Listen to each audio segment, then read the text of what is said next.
trading forex, would never need no record deal. Making my own investment, market printing me money. If you made it to this video, you have made it to the end of this fundamental course that I put together for you guys.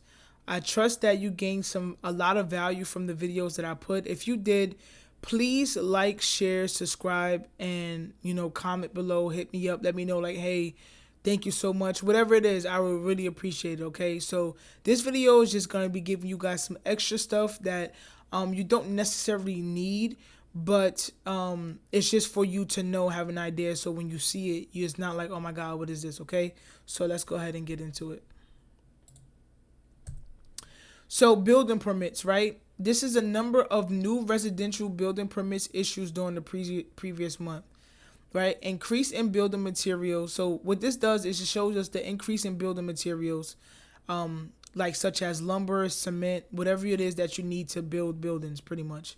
Increase this. It also increases financial opportunities, because it creates jobs. Obviously, a lot of people who are construction workers, when there are new building permits issued, that means construction workers are going to have work to build these buildings and stuff, such as houses, condos, and all that good stuff, right?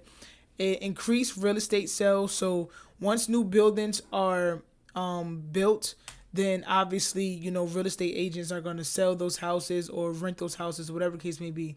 So increase real estate sales, okay? More money is made when people sell their homes. Okay.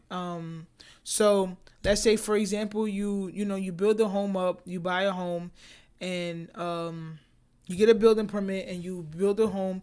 You can either live in it, you can sell it, you can rent it, whatever. But if you decide to sell it, you can actually make a profit off of it, depending on how the economy is or where you're selling it. It's a whole bunch of stuff that factors in. I'm not a real estate agent, so I'm not going to get into it, but I do know that you do make money when you do sell your home, when you do it the right way, okay? And this is released 17 days after the month ends. So this is just extra information, nothing too crazy, okay? Existing home sales. So this is the number of houses being sold, not brand new houses, but just regular houses that's just been there for years and stuff like that. The more people buying homes mean the economy is doing well. Released monthly, 20 days after the month ends. So if people got money to buy cribs, that means the economy is in good shape, okay?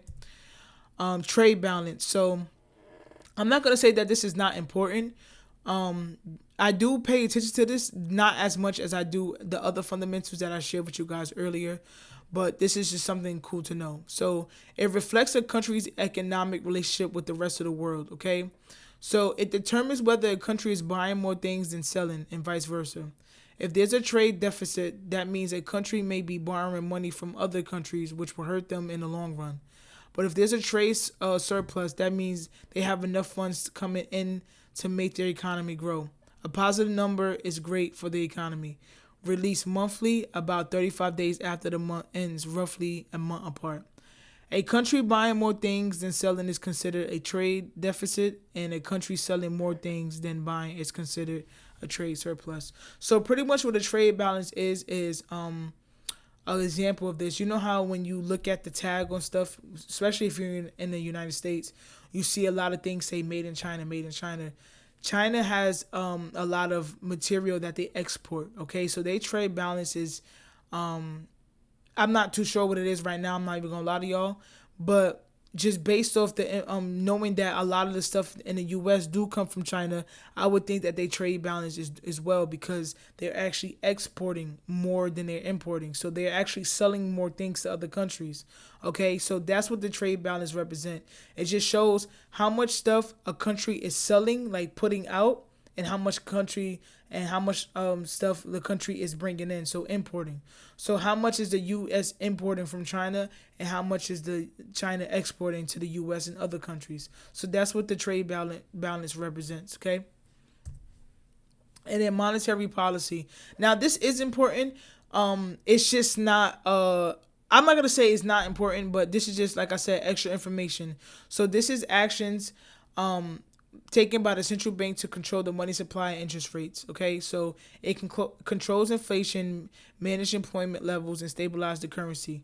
Interest rate adjustments, open market operations, and reserve requirements. Changes in the policy can affect interest rates and economic growth within which influences current values. So the monetary policy is just when we get, you know, our unemployment rates, what interest rates are, all the data that I explained earlier. This is what the monetary policy is. Okay, so this is what it's just called. They're the ones who control everything that's going on and give us the information that we need to trade. Okay, so again, thank you guys for watching my videos. If you gain any value, please subscribe, like, share. Let me know if you have any questions, comment, or hit me up in my DM at ZENSFXHUB on Instagram. And yeah, thank you so much. If you found value in this, I really appreciate it. And if you haven't already, check out my market breakdown videos where I go over the pairs that I trade, and I could possibly make you some money. Also, I am on the road currently. I'm on the road of getting funded 100K with top tier trading. I am sharing my journey on it on Instagram. So if you want to be a part of the journey and see how I go from not being funded 100K to being funded 100K, follow me on Instagram and I'll keep you guys updated with everything. Okay, so I'll see you guys in another video. Peace.